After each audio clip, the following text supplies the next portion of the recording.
लोकसभेचा मानकरी आपल्याशी बोलतायत पुरुषोत्तम जाधव साहेब. एकदा जोरदार टाळ्या झाल्या पाहिजे. बोलो भारत माता की वंदे छत्रपती शिवाजी महाराज की. टाळी सुद्धा त्या तोला मोलाची खंडाळ्याच्या भूमिपुत्रासाठी.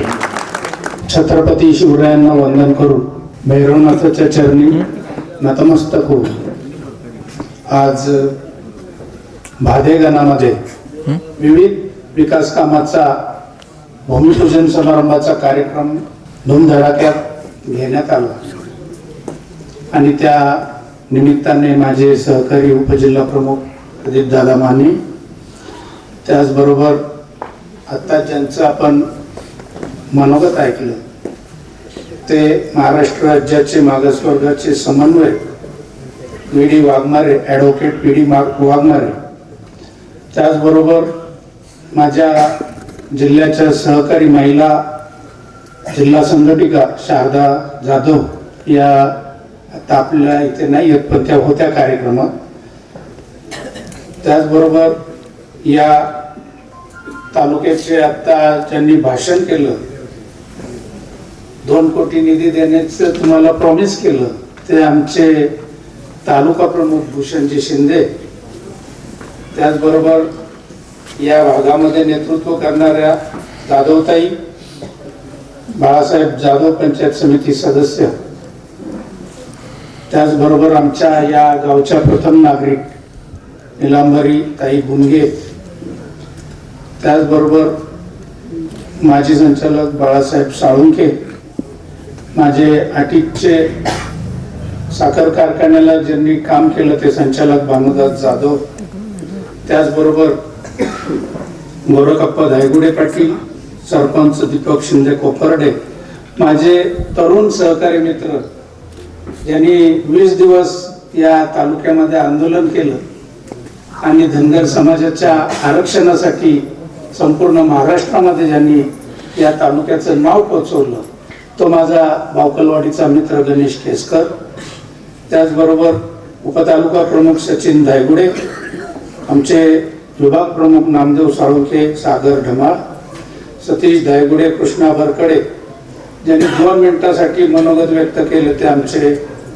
मित्र कांतीलाल धायगुडे, याच गावचे आमचे शिवसेनेची धडाडती तोफ दीपक जगताप, लखन निचुकले, गुलाबराव धायगुडे, डॉक्टर साळुंखे, बुंडी महाराज, अभय ननवरे, अशोक धायगुडे पाटील, किसन धायगुडे पाटील, सर्व आज ज्या गावामध्ये शाखेंची उद्घाटन झाली ते सर्व शाखा प्रमुख, त्यांचे सर्व उपशाखा प्रमुख सहकारी, त्याचबरोबर पत्रकार बंधू, आज या ठिकाणी साताऱ्यावरून देखील काही पत्रकार या ठिकाणी आलेत. सर्व पत्रकार बंधूंचं मी मनापासून स्वागत करतो.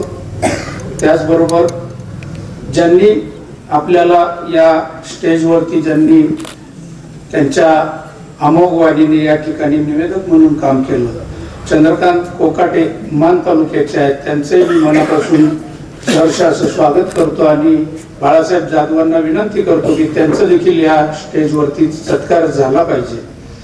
त्याचबरोबर आज या कार्यक्रमाच्या निमित्ताने सर्व तालुक्यातील पदाधिकारी, शिवसैनिक आणि भादेगावचे सर्व ग्रामस्थ आणि पंचक्रोशीतून सर्व जमलेले ग्रामस्थ बंधू आणि भगिनींनो, वेळ बराच झालाय. माझ्या मित्र खरं तर वाघमारे त्यांना आपल्याला वेळ पुरला नाही, माझा पण वेळ संपलाय, पण तरी देखील थोडंसं बोलणं गरजेचं आहे आणि त्यामुळं आता आणि भूक पण लागली आता सगळ्यांना, जेवायचंय पण आपल्याला, त्यामुळं आज थोडक्यामध्येच मी आपल्या समोर बोलतो की आज माझे सगळे सहकारी सगळ्यांची भाषणं झाली आणि त्यांनी सगळी भूमिका तशी मांडलेली आहे. परंतु खरं तर पुरुषोत्तम जाधव कुठलाही लोकप्रतिनिधी नाहीये निवडून आलेला, फक्त एक जिल्हा प्रमुख म्हणून या जिल्ह्यामध्ये काम करतोय. माननीय मुख्यमंत्री एकनाथभाई शिंदे या जिल्ह्याचे सुपुत्र आहेत आणि ते मुख्यमंत्री झाल्या क्षणापासून, मुख्यमंत्री नाही, त्यांनी जेव्हा या महाआघाडीच्या विरुद्ध संघर्ष केला, त्या क्षणापासून मी त्यांच्या बरोबर काम करतोय. पुढे ते मुख्यमंत्री होतील काय होतील ते मला माहिती नव्हतं, परंतु हिंदुत्वाची भूमिका घेऊन त्यांनी महाआघाडी सोडली, मंत्रिपदाला त्यागलं आणि सर्व 40 सहकाऱ्यांना घेऊन त्यांनी या जो एल्गार केला. हे सातारा जिल्ह्याचं रक्त आहे, हे अन्याय खपवून घेत नाही. आपल्याला माहिती आहे, आपल्याला हा वारसा आपल्याकडे आहे सातारा जिल्ह्यामध्ये आणि त्यामुळं त्या क्षणापासून मी त्यांच्या बरोबर काम करतोय. आणि ते काम करत असताना त्यांनी मला नव्याने पक्षाची बांधणी करायची संधी जिल्हा प्रमुख या पदाने माझ्याकडे त्यांनी दिली आणि मी ते काम त्या क्षणापासून करतोय. रात्रंदिवस मी धावतोय, पळतोय. यापूर्वी देखील मी जिल्हा प्रमुख म्हणून काम केलंय, परंतु त्या काळामध्ये कधीही कुठला निधी जिल्हा प्रमुखांना मिळाला नव्हता. निधी हा विषयच नव्हता. जरी कुठलंही सरकार असलं, सत्तेमध्ये होतो, विरोधात होतो, तरी देखील आज तुम्हाला माहिती आहे की मी जे काम करत होतो ते मी स्वकष्टाने ज्या पैसे मी कमवले त्या पैशामधून मी माझे सहकारी या भागामध्ये ज्यांनी मला राजकारणात समाजकारणात आणलं ते सर्व पुरुषोत्तम जाधव जनकल्याण प्रतिष्ठानचे सर्व सहकारी यांच्या माध्यमातून आपण काम करत होतो. परंतु या समाजकारणाला जर राजकारणाची जोड दिली आणि सत्तेच्या माध्यमातून आपल्याला जास्त कामं करता येतील, हा एक मनाशी एक हेतू बाळगून मी राजकारणामध्ये आलो. आणि तुम्हाला माझा सगळा प्रवास माहिती आहे. 2009 ला मी पहिली लोकसभा लढलो. या जिल्ह्यातून मला भरभरून मतदान झालं, जवळपास 2.5 लाखापर्यंत मतदान मला 2009 साली शिवसेना भाजपचा उमेदवार म्हणून मी लोकसभा लढलेली आहे. तेव्हाची एनसीपीची प्रचंड मोठी ताकदीला आपण सामोरं गेलो. त्यावेळी उदयनराजे भोसले यांच्या विरुद्ध आपण लढलो होतो, परंतु एवढं मोठं मताधिक्य तुम्ही मला दिलंय. त्यानंतरच्या 6 महिन्यांनी मी पुन्हा वाई विधानसभा लढलो. त्यानंतर जिल्हा प्रमुख म्हणून या जिल्ह्यामध्ये बांधणी केली, परंतु 2014 साली काय झालं कळलं नाही. उद्धव ठाकरेंनी हा मतदारसंघच आरपीआयला सोडून टाकला. तेव्हा आरपीआय आमचा मित्रपक्ष होता. आमच्याच वाई तालुक्याचे सुपुत्र जिल्हा प्रमुख, खरं तर ते आमचे मित्र. कालच त्यांची माझी चर्चा झाली. खरं तर त्यांना या ठिकाणी उभं केलं आणि मी त्या 2.5 लाख मतदारांसाठी मी संघर्ष केला. कारण हे रक्त जे आहे हे अन्यायाविरुद्ध झगडणारं रक्त आहे. आणि त्यावेळी मी अपक्ष लढलो आणि अपक्ष लढून देशामधले अपक्ष मतदार जे मला मतदान झाले ते 1,56,000 मतदान झालं. मला असं सांगायचंय की एवढं असताना देखील मी जे लढलो होतो तेव्हा मला माहिती होतं मी निवडून येणार नाही, परंतु ज्या 2.5 लाख मतदारांनी माझ्यावर विश्वास ठेवला होता त्यांच्यासाठी मी लढलो. त्यानंतर शिवसेनेतून माझी हकालपट्टी झाली आणि म्हणून मी हिंदुत्ववादी कार्यकर्ता आहे, हिंदुत्वासाठी काम करणारा कार्यकर्ता आहे. आणि त्यावेळी हिंदुत्व म्हणून शिवसेना आणि भाजप हे 2 पक्षच हिंदुत्वाचं काम करतात म्हणून देवेंद्र फडणवीस साहेबांनी त्यावेळी मला बोलवून घेतलं आणि 2014 ला युती तुटली. त्या युतीच्या वेळी त्यांनी मी लढवय्या आहे, मला लढायचं होतं आणि म्हणून मी 14 ला मी भाजपच्या चिन्हावरती या विधानसभेमध्ये मी लढलो. त्या 5 वर्षामध्ये खरं तर मुख्यमंत्री देवेंद्रजी फडणवीस होते, परंतु त्या 5 वर्षामध्ये मला कुठला सूर सापडला नाही. मी शिवसैनिक आहे, हाडाचा शिवसैनिक आहे, त्यामुळं मला त्या काळामध्ये काम करायला वाव मिळाला नाही. आणि म्हणून नंतरच्या काळामध्ये 2019 ला लोकसभा लढायची म्हणून पुन्हा माझा प्रवेश उद्धव ठाकरेंनी शिवसेनेमध्ये करून घेतला आणि पुन्हा एकदा त्यांनी माझ्यावर अन्याय केला. 2019 ला मला तिकीट न देता त्यावेळी का तर मला वारसा नाही. मी एका सर्वसामान्य शेतकऱ्याचा, कष्टकऱ्याचा, वारकऱ्याचा मुलगा आहे आणि म्हणून मला डावलण्यात आलं. आणि त्यावेळी नरेंद्र पाटील जे भाजपमध्ये होते त्यांना आपल्याकडे पाठवलं आणि धनुष्यबाणाच्या चिन्हावरती ते लढले, पडले आणि ते परत स्वग्रही केले. ते पुन्हा भाजपवासी झाले, परंतु मी त्यांचं काम केलं. त्यानंतर तेव्हा मला जेव्हा थांबवण्यात आलं त्यावेळी मला त्यांनी सांगितलं, सगळ्या नेत्यांनी सांगितलं, उद्धव ठाकरेंनी सांगितलं, देवेंद्र फडणवीसांच्या साक्षीने सांगितलं की तुम्ही वाई विधानसभा लढा. आणि 2019 ची वाई विधानसभा देखील भारतीय जनता पक्षाने काढून घेतली. सातत्याने अन्याय होऊन देखील तुमच्या समोर उभा राहणारा हा पुरुषोत्तम जाधव हा एका शेतकऱ्याचा मुलगा आहे, हा एका कष्टकऱ्याचा मुलगा आहे आणि सातत्याने या तालुक्यावरती होणाऱ्या अन्यायाविरुद्ध झगडणारा हा पुरुषोत्तम जाधव तुमच्या समोर सातत्याने उभा आहे. खरं तर मी पण तुमच्यासारखा पश्चिम भागामध्ये माझं गाव आहे आठीत. खरं तर आमच्या समोरून आमच्या डोळ्या देखत पाणी आमच्या समोरून गेलेलं आहे. कॅनलच माझ्या जागेमध्ये उगम पावलाय आणि पाणी माझ्या डोळ्या देखत खाली जात आहे. माझी 14 गावांचा आमचा पाणी प्रश्न आहे. त्या पाणी प्रश्नामुळे 14 गावांना पाणी नाही. पाणी आमच्या समोरून डोळ्या देखत जाते, परंतु 14 गावांना शेतीसाठी पाणी नाही, प्यायला पण पाणी कधी कधी नसते. आज बाळासाहेबांनी या ठिकाणी सांगितलं की गावडेवाडी उपसा सिंचन योजनेबद्दल तुम्ही बोलला, वाघोशी उपसा सिंचन योजनेबद्दल बोलला, शेखमेरवाडीची उपसा सिंचन, या उपसा सिंचन योजना आहेत. आमच्या वाट्याचं पाणी कागदावरती आहे. आमच्या वाट्याचं पाणी या उपसा सिंचन योजना झाल्या तर ते आमच्या क्षेत्रामध्ये आमच्या शेतामध्ये मुरणार आहे. परंतु ते जर मुरलं तर आमचं पाणी पुढे जाणार कसं? आणि त्यामुळं आमच्या उपसा सिंचन योजनांना निधी पडत नाही आणि त्यामुळं आमच्या उपसा सिंचन योजना देखील पूर्ण होत नाहीये. का तर आमचा कोणी नेता नाही. 75 वर्ष झाली ननवरे सर, 75 वर्ष झाली आमच्या या तालुक्याला स्वतःचा लोकप्रतिनिधी मिळाला नाही आणि त्यामुळं आमचा तालुका मागासलेला राहिलाय. जरी औद्योगिक प्रगती झाली असली तरी त्यात तुमचं काय?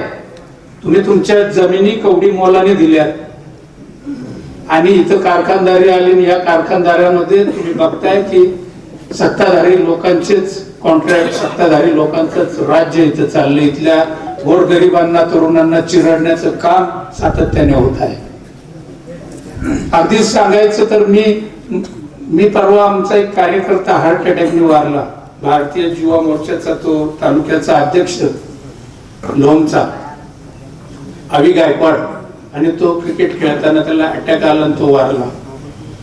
आणि त्याच्या अंत्यविधीसाठी मी जेव्हा लोमच्या स्मशानभूमीमध्ये गेलो होतो तेव्हा मी पाहिलं की तिथे बसायला जागा नाही, उभं राहायला जागा नाही.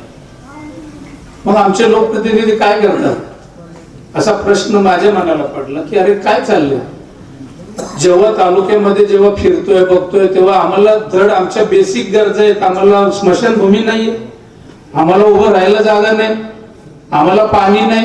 आम्ही रस्त्याचा आमच्या समोर भूमिपूजन झाली त्या मांढरदेवी रस्त्याची, निधी पडत नाही. कित्येक प्रश्न आहेत की ज्याला वाचा फोडली जात नाही. आम्ही ज्यांना निवडून देतोय त्यांना त्याचं काही देणं घेणं नाही, तरी देखील आम्ही त्यांनाच निवडून आणतोय. अरे कधीतरी आम्ही जागे होणार आहेत की नाही? कधीतरी आम्ही हे प्रश्न जे आमच्या समोर आहेत, जे आमच्या बापजाद्यांना होते, जे आमच्या पुढच्या पिढींना पण जे प्रश्न आहेत ते सोडवणार कोण? ज्या भागाचा नेता पॉवरफुल तिथलीच कामं होत आहेत. आज मी निंबाळकरांचं नाव घेईल, खासदार निंबाळकर. त्यांनी आज 4000 कोटी कृष्णा खोऱ्याच्या माध्यमातून निधी उपलब्ध केला आणि आज त्यांनी फलटण वगैरे माडा या मतदारसंघामध्ये पाणी घेऊन गेले. कामं चालू झालेली आहेत, पण ते पाणी आमच्या डोळ्या देखत जाते. तिकडचा खासदार पॉवरफुल म्हणून त्यांनी ती कामं केली, पण आमचं कोण आहे? आमचा खासदार कधी आमच्या प्रश्नासाठी बोललाय? आमचा आमदार कधी आमच्या या प्रश्नांसाठी बोलतो? मला कोणाला नावं नाही ठेवायची, पण तुम्हाला जागं करायचंय. काय चाललंय, काय परिस्थिती आहे, कोण आमच्यासाठी भांडतंय? हा रस्त्याचा प्रश्न होता. 25,000 रुपयांनी आमच्या शेतकऱ्यांच्या जमिनीची किंमत ठरवली गेली. मी जेव्हा आंदोलन केलं, मी तो रस्ता बंद पाडला, तेव्हा शेतकऱ्यांना आज वाढीव दर मिळाला. सरकार आली गेली, वेगवेगळी सरकार आली गेली, परंतु आमच्या शेतकऱ्यांना न्याय मिळत नव्हता. हायकोर्टामध्ये खरं तर माझी 1 गुंठा पण जमीन इकडे नाहीये, परंतु मी स्वतः पैसे भरले आणि हायकोर्टामध्ये गेली 10-15 वर्ष आम्ही संघर्ष केला. आज कुठे शेतकऱ्यांना त्याचं फळ मोबदला लाखो रुपयाच्या पटीमध्ये मिळतोय. मग हे काम करत असताना तुम्ही माझ्या पाठीशी उभे राहिलात. वेगवेगळ्या निवडणुकांमध्ये तुम्ही मला मतदान देखील केलं, परंतु आज प्रदीप जे बोलला फोडा आणि तोडा, प्रत्येक घराघरामध्ये भांडणं लावायची, प्रत्येक गल्लीमध्ये भांडणं लावायची, प्रत्येक गावामध्ये गट निर्माण करायचे, हेच आपण बघत आलो. आणि आम्ही तेच त्यांच्या त्या राजकारणाला बळी पडतोय. ब्रिटिशांची नीती फोडा आणि झोडा हेच चाललंय. आम्ही कधीतरी एकत्र येणार आहोत की नाही? काहीतरी आम्हाला हा प्रश्न पडणार आहे की नाही? केव्हा तरी आम्ही सगळ्या तालुकावासी एकत्र येऊन या असल्या धनदाडग्या, ज्यांना गरिबांचं काही देणं घेणं नाही, सोन्याचा चमचा घेऊन ती जन्माला आलेली मंडळी आहे. गोरगरिबांच्या व्यथा काय असतात त्या तुम्हाला आम्हाला माहिती आहे, आणि त्या जर सोडवायच्या असतील तर त्यासाठी तुमचाच माणूस तुम्हाला इथून पुढच्या काळामध्ये निवडून द्यावा लागेल. सातत्याने संघर्ष करतोय. एक निवडणूक लढली की माणसाचं कंबरडं मोडतं. मी 4 वेळा निवडणुका लढलोय आणि मागच्या 19ला पण मी तयारी केली होती. सातारा जिल्ह्यामध्ये कुस्तीच्या स्पर्धा झाल्या होत्या. महाराष्ट्र राज्याच्या कुस्ती दंगल झाली होती. सातारा जिल्ह्याचा संघ नव्हता. मी सोलापूरचा संघ बसवला आणि सातारा जिल्ह्याचा कुस्ती संघ मी त्या स्पर्धेमध्ये घ्यायला लावला. यशवंत सातारा कुस्ती संघ आपला होता. घराघरात कुस्ती पोचवली. तळागाळातली सर्वसामान्यांचा मातीतला खेळ हा घराघरात पोचवण्यासाठी मी 2.5 कोटी रुपये दिले. परंतु मला थांबवण्यात आलं. माझ्यावरती अन्याय झाला. या अन्यायाचा बदला तुम्ही काहीतरी घेणार आहात का नाही? काहीतरी तुम्हाला प्रश्न पडतो का नाही की आमच्या तालुक्याचा एक भूमिपुत्र, सर्वसामान्य शेतकरी कुटुंबातला, तो सातत्याने संघर्ष करतोय. अरे त्याच्या पाठीशी कधीतरी पूर्ण प्रामाणिकपणे उभं राहूया. मला सांगा बरं, मी कधी चुकीचं काम केलं? या जिल्ह्यामध्ये 15-20 वर्ष मी काम करतोय. कुठं 1 रुपया 9 पैशाचा भ्रष्टाचार केला? कुठं काय भानगडी केल्या? कुठं भांडणं लावली? कुणाला शिवीगाळ केली? मग एवढं जर चांगलं काम असलेला माणूस तुमच्या बरोबर आहे तर मग तुम्ही काय केलं पाहिजे? आजचं हे सरकार, महायुतीचं सरकार, हे खूप चांगलं सरकार आहे, काम करते. आता माझा योग आहे. आता माननीय मुख्यमंत्री, माननीय उपमुख्यमंत्री हे माझ्या बरोबर आहे, आणि आता तुमच्या खंडाळा तालुक्याचा पण योग आहे. आणि म्हणून आता आपल्याला डोळसपणे काम करायचंय. हा निधी वगैरे हा काय माझा विषयच नाहीये. तरी देखील निधी मिळतोय, निधी आणला जातोय, निधी वाटप होतोय. निधी वाटताना मी हा विचार केला. कालच मी 2 कोटीचा निधी जो आणला तो 50 गावामध्ये मी निधी टाकला. साध्या स्मशानभूमी नाहीये. म्हणजे आमच्या बेसिक गरजा जर आमचे लोकप्रतिनिधी पूर्ण करू शकत नसतील तर मग आम्ही यांना का निवडून द्यायचं? याचा विचार कधीतरी आम्ही केला पाहिजे.